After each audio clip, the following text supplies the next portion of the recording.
Nistuff. Hey, what's up? So the new Black Zarak just showed up. Check out the box. It's unreal, man. The Legacy line's really shaping up to be a hodgepodge of awesome stuff, right? Look at this guy. I can't believe he's real. Like, first of all, he's massive. Second of all, he's goddamn Black Zarak. Often imitated, but there's only one Black Zarak, right? Well, I mean, he's kind of three robots, you know? So let me just get this out of the way up front. I bought this set mainly for these guys right here. But don't get me wrong, this whole thing's pretty great too. I just got a thing for interesting weirdo robots. And man, let me tell you, these two are some stylish, interesting, weirdo robots. But yeah, the gold plastic they've got on this stuff's insane. Just the right amount of swirls to freak out the fans, but hopefully not enough to actually fall to bits in a few years, right? Also, do these freaks have names? Like, I checked the wiki, and I didn't come across any solid names for these guys. So I'm gonna call this guy Big Z, and this one, Little B. In head mode, he's a formidable, mostly red headbot, and in robot mode, he's a killer golden black badass. I love this battle damage. It's sculpted and painted. It's a beautiful thing to see at a production level. Fingers crossed we eventually get a code of the warrior? I don't know what it's called.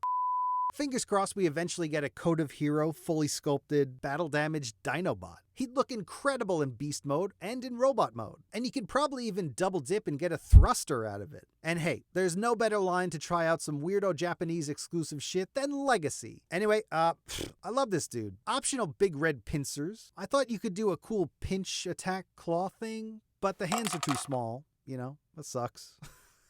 You could put one in each hand though, which isn't too bad. That head sculpt's pretty great. In a world where you're a hyper-advanced space robot made of living metal, and your whole deal is that you can easily shift to take on new shapes or forms to better blend in with your surroundings, choosing to live with an injury rather than just get it fixed really adds a level of intrigue not often seen with most Transformers. So major kudos to whoever pushed Big Z to be this interesting. Like, he could have very easily have just been a helmet on a hinge, you know, like he was on the original toy. But anyway, super glad he exists. Love it. Next up, Little B. So Little B's far less interesting than Big Z on the surface, but turn him around and you realize Big Z would be nothing without Little B. They really complete each other, you know? Little B's not without his own merits though. He's black, gold, purple, and red. And let me just say, that's some crazy paintwork for a figure most people will be using as a neck peg for a larger robot. Next up, Big Daddy Zarek. So he's big, as previously stated. I never messed with the Scorponok version of this mold, so it's all new to me. Articulation's fine. He could pretty much do everything I'd want him to do, but even then, I was pretty tempted by that upgrade kit. It was mostly to make his legs better. They just kind of seem like they're an easily collapsible mess, you know? Like they haven't collapsed yet, but look at this. I just prefer my toys not to rest their entire weight on thin sheets of plastic. Plastic, I remind you, that is gold. Like, call me old-fashioned, but that shit kind of sucks, right? But luckily for me and those sheets of plastic, I'll be posing them pretty boringly on the shelf. So win-win, I guess, right?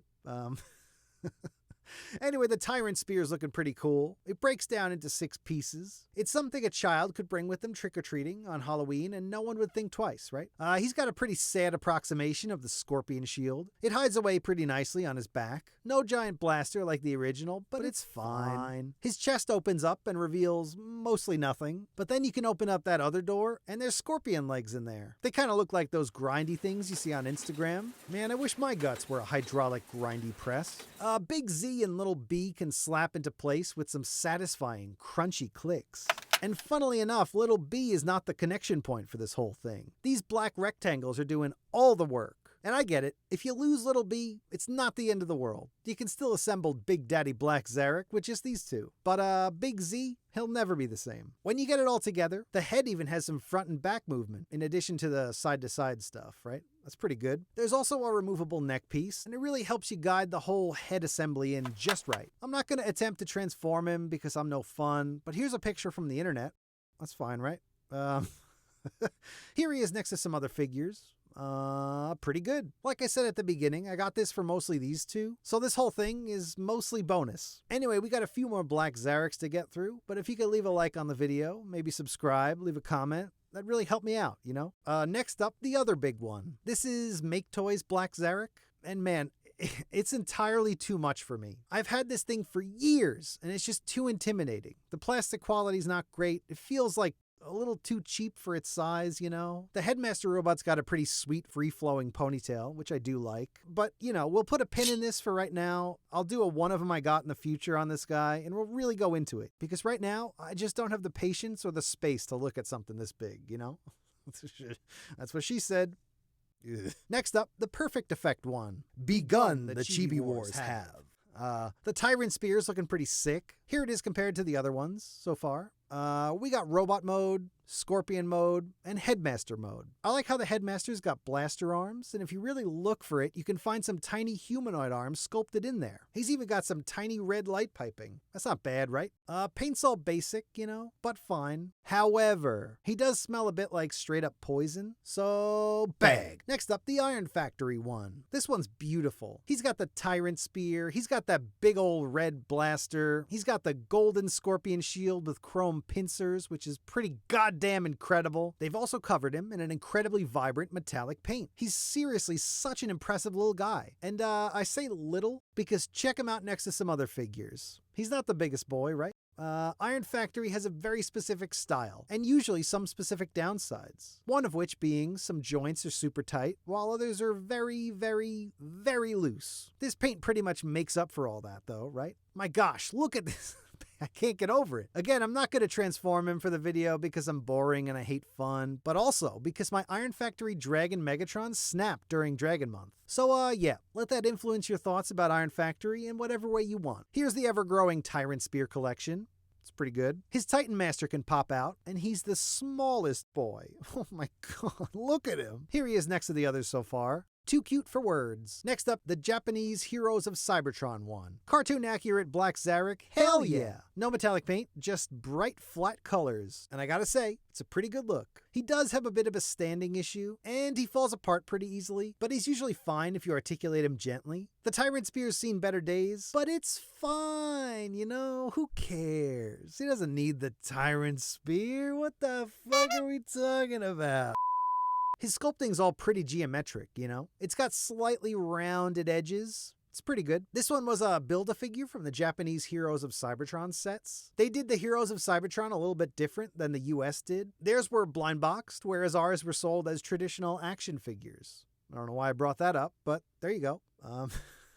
Next up, the G1 KO Headmaster. So this one's definitely a knockoff from some Headmaster set I got years ago, but he's still valid. He's still good. His gold plastic looks very authentic. Like, a little too authentic, if you ask me.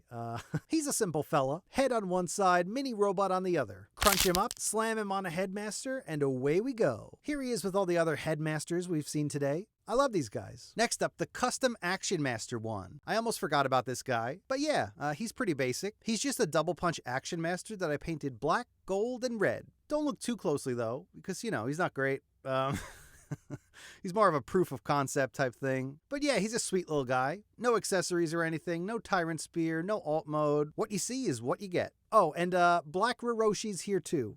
Yep, and that's it. That's all of them I got. Black Zarak and Friends. They're pretty good. The new one's far and away my favorite, but it's all thanks to these two. They're just the goddamn best. What can I say? Anyway, that's gonna do it for now. Thanks for watching. Subscribe, leave a comment, Instagram, Twitter. You know what to do. All right.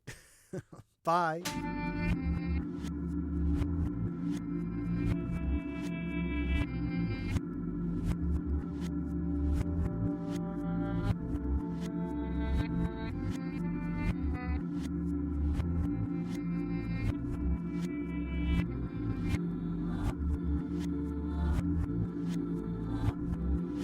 But yeah, the gold plastic they've got, oh god, I'm dying.